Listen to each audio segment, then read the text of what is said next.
Hello students, today we are going to begin a new chapter, that is chapter 7, the story of Kish.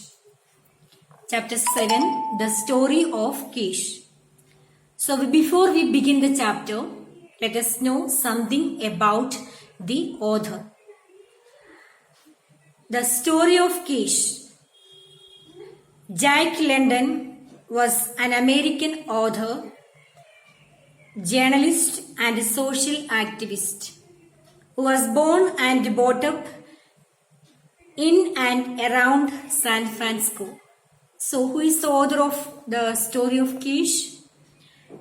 Jack London. So he was born and brought up in and around San Francisco. He is the author of much fiction, including two very widely read and exciting books called White Fang and The Call of the Wild. London wrote over 20 novels and dozens of short stories which he published in the magazines. So he has written many short stories and novels. The story of Kish, which has been adapted here, was written in 1902. So the story of Kish, which we are going to learn right now, was written in 1902. London was written the story as it is being spoken or passed down from one generation to the next in the oral tradition of folk tales. So this particular story, the story of Kesh, was written as it is the being spoken, and also it is passed from one generation to the next in the oral tradition of folk tales. So shall we read the lesson? We can also take chapter 7, the story of Kish, page number 90. Keesh lived long ago on the rim of the Polar Sea, was headman of the village through many and prosperous years, and died full of honors with his name on the lips of men.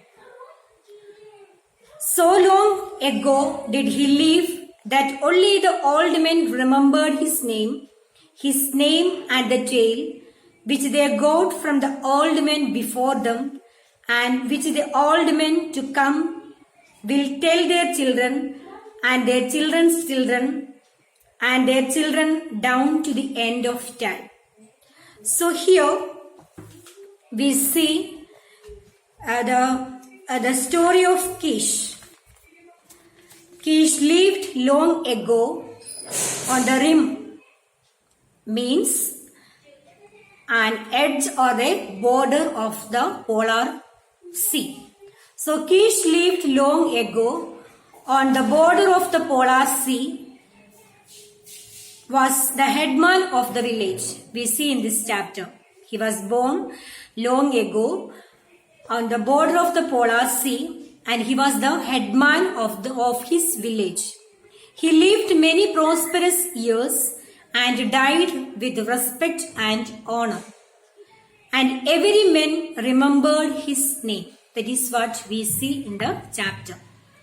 So the story of Kish was handed down from one generation to the next by the old men who remembered his name and the tale which they got from the old men before them, and which the old men to come will tell their children and their children's children. So the story of Kesh was handed down from one generation to the next. So people remember him, who he is and what great work he has done to the earth. So, and what the next and the winter darkness, when the northern gales make their long sweep across the ice pack. Gale means strong wind. Sweep, removing. Ice pack. What is the meaning of ice pack? The meaning of ice pack is, what is the meaning of ice pack? A floating mass of ice. Okay. So, and the winter darkness when the north gales and make their long sweep across the ice pack, and the air filled with flying white, and no man may venture forth, is the chosen time for the telling of how Kesh, from the poorest of the igloo in the village, rose to the power and place over them all. Okay, so here we see when the North Pole makes a huge ice pack and the air is filled with white snow, the strong wind flows removing the ice pack, and no man dared to go to tell the story of Kesh, who was very poor in his village, and how he rose from his poverty and to become the powerful man in the village. So nobody was going out that strong wind and heavy snow fall. So nobody was there to go. But this particular man, Kesh, went out, and how he rose above from his poverty to become the powerful man in his village, that we will see in this chapter when we read out. Okay, so he was a bright boy. Who was a bright boy? The Kesh was a bright boy. So the tale runs healthy and strong, and he had seen 13 sons in their way of reckoning time. Reckoning time means calculating or figuring. For each winter, the sun leaves the land in darkness, and the next year a new sun returns so that they may be warm again. Okay, here what is talking about the sun. So here the story of Kesh was handed down from one generation to the next. We see that. Okay, so by old men who remembers his name and the tale which they had got from the old men before them, and which the old men to come will tell their children's children. So the story of Kesh will be handed down from one generation to the next. So the people are remembering him.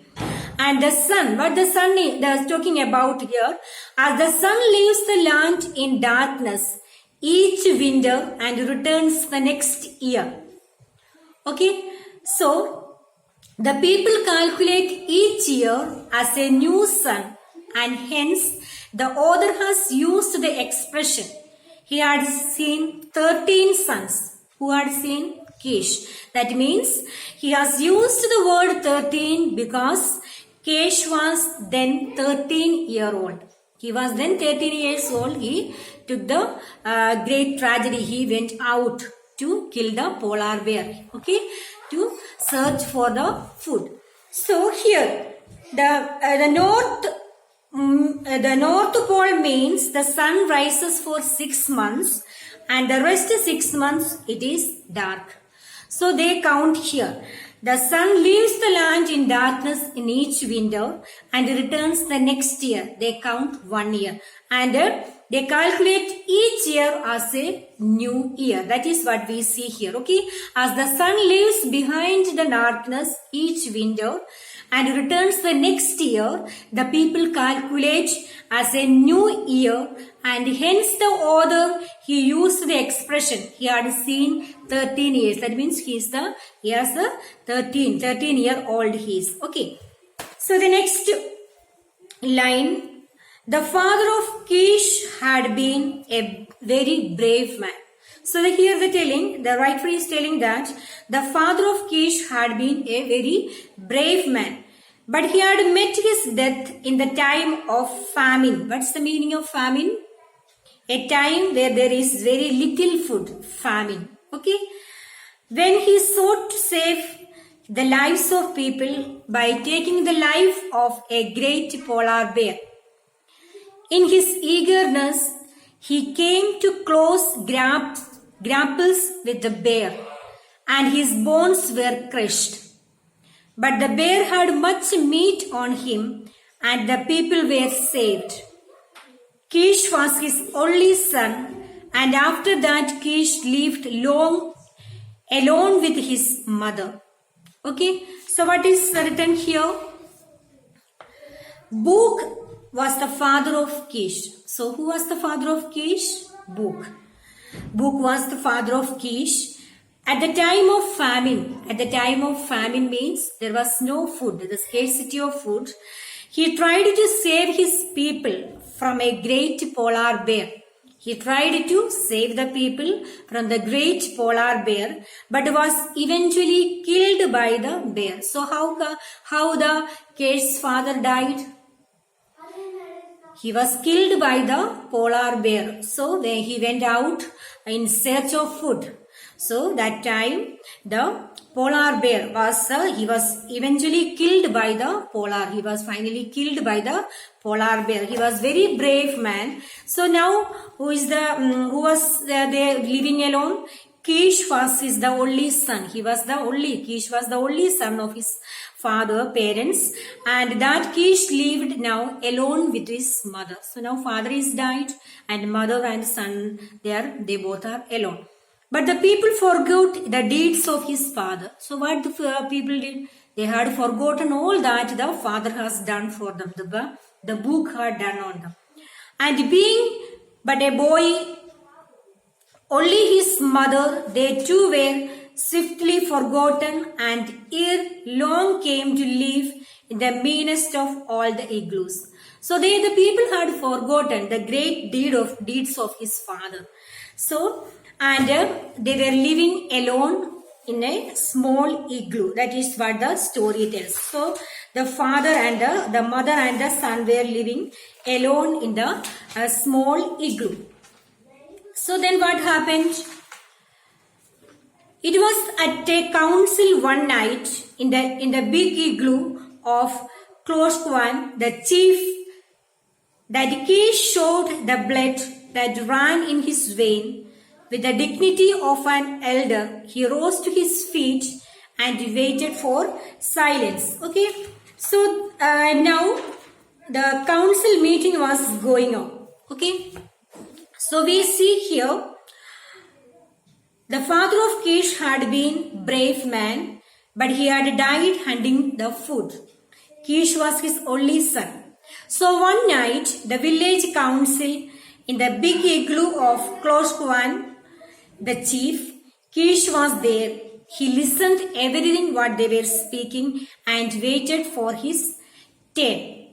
So what he said in the meeting?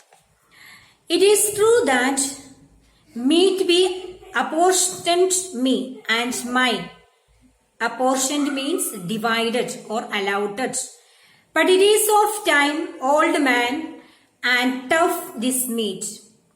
It said that Book, my father, brought home more meat than any of two best hunters. That with his own hand he attended to the division of it. And so it the last old women and the last old man received fair share. That means here the councils were going on, and who stood up, who was waiting for his turn, the Kesh. He was also very brave boy. He stood up. He was there and he listened everything what the old people were telling, and he waited for his turn. He said, it is true that you give meat, but it is often old and tough meat, and has many bones.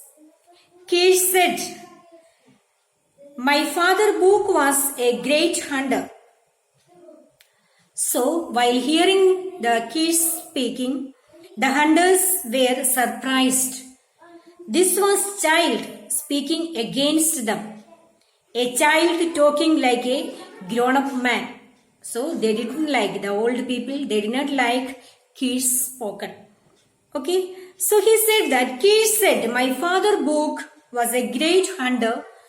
It is said that Book brought more than meat than any of the two best hunters. And he divided the meat so that all got an equal share. So he explained about his own father. When he was going for hunting, he divided the meat equally to each and everyone. So almost all got the share equally. And now how they divide? They get the very bad meat, and also it is very tough meat and was many bones. So what they said, the hunters grizzled and grey were ahest. Okay, the hunters grizzled, the having grey, partially grey offer as stricken with the white hair. And ahest means struck by shock. They were shocked to listen to the small boy. How dare he was speaking like this, they thought. The like had never been known before. A child that talked like a grown-up man and said harsh things to their very face. "Na, na," the men cried. "Put the child to bed. He is no man, but he should talk to men and the grey beard." He waited calmly till the uproar died down. So what happened? When the Kesh spoke to the council of members, they didn't like. They told they were very angry. How dare to speak to us like this? No, the hunters cried. Put the child out bed. Who told this? The council members told that. Put the child into bed. Send him to bed, he shouted. He should not talk to grey beard this way. He should not talk to the old people like this way. Kesh waited until the noise stopped. Kesh waited patiently until the noise stopped. So what the Kesh spoke again? He waited calmly till the uproar died down. He waited to finish their talking. Then he stood up. "Thou hast a wife, Ugluk," he said, and for dost thou speak, and thou too, Mashuk, a mother also, and for them dost thou speak. Dust means here the old English it is you. My mother has no one save me. We should have meat in plenty, so long as there be meat in plenty in the tribe. I, Kesh, the son of Bog, have spoken. So what did the Kesh stood up and spoke to the council members? He was very courageous, no? So he stood up and spoke. "You have a wife, Ugluk," he said, "and you speak for her." So he stood up and spoke to the grey-bearded people, that means old people. He told that, "You have a wife, Ugluk, and he speak for her. My mother has no one but me. My mother has no one but only me. So I speak. As I say, Book hunted greatly, but is now dead." The book my father was hunting, and he was a very great brave man, but he is now no more. He is already dead. And who will give the meat or food for us? Who will take care of us? It is only fair that my mother, who was his wife, and his son should have meat. When the tribe has meat, I, Kesh, the son, have spoken. So what he told? It is only fair that his son, that we should get the meat. When you share or divide the meat in the tribe, we should also have the good share of that. I, Kesh, the son, have spoken. This is what the Kesh spoke to the people. Again, there was great silence in the igloo. So again, the people were surprised to hear a small boy. How can he speak like this? So that boy should speak in council. Uglu was mumbling. Mumbling means an art of speaking to himself. So he was murmuring. No. So mumbling, speaking, the art of speaking to himself. He was little annoyed to hear about the little boy speaking to the council members. Okay, so that much only, dear children. Once again, we will go through the chapter. We will revise what we have learned today. The story of Kish. We are talking about here a little brave boy of Kish, okay, who lived long ago on the rim of the polar sea, was the headman of the village, and many prosperous years, and died full of honor with his name on the lips of every man. So the name of Kesh was remembered generation to generation. So the tale, the story was studied or heard by the people by generation to the generation. He was a very great man. And we will see about his father. He was also a very popular man, a great hunter. And what was his name? Book. Okay, the Kesh's father name was Book. At the time of famine, how he died, we see in the chapter. At the time of famine, he tried to save his people from a great polar bear. But eventually he was killed. So he went out to save there was famine, and he was going for hunting. Eventually he was killed by the polar bear. Now who was alone living? The Keesh and his mother was living alone. So we see here the council of members. So council of members were one night the village council met in the big igloo of Close Kavan, the chief. The council of members were gathered for the meeting, and also who was there? Kesh was also there. He listened everything and waited for his turn. He wanted to say something. Okay, so we can say that he was a very brave boy. He said, "It is true that you give the meat. It is often old and tough meat." What he told during the meeting to the chief, the council of members and the people. He told that you give the meat, but that is very tough meat, and also the meat with many bones. The hunters were surprised to hear. They were very surprised to hear from a small boy speaking to them.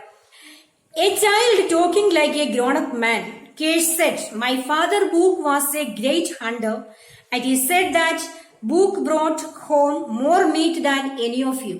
So he very courageously told that my father also was a hunter, and he brought meat than any one of the other hunters. And he divided the meat so that all may get equal share. So when he was going, he was sharing the meat equally, and all were getting the equal share. No, the hunters cried. "No, that is not correct." Who cried? It is the hunters, correct. "Put the child into bed." What they told? They told the other members of the council. They told that put this little boy to the bed. He is not supposed to speak in front of the grey beard, in front of the old people. Kesh waited. The noise stopped. When the noise stopped, the shouting stopped. Kesh waited.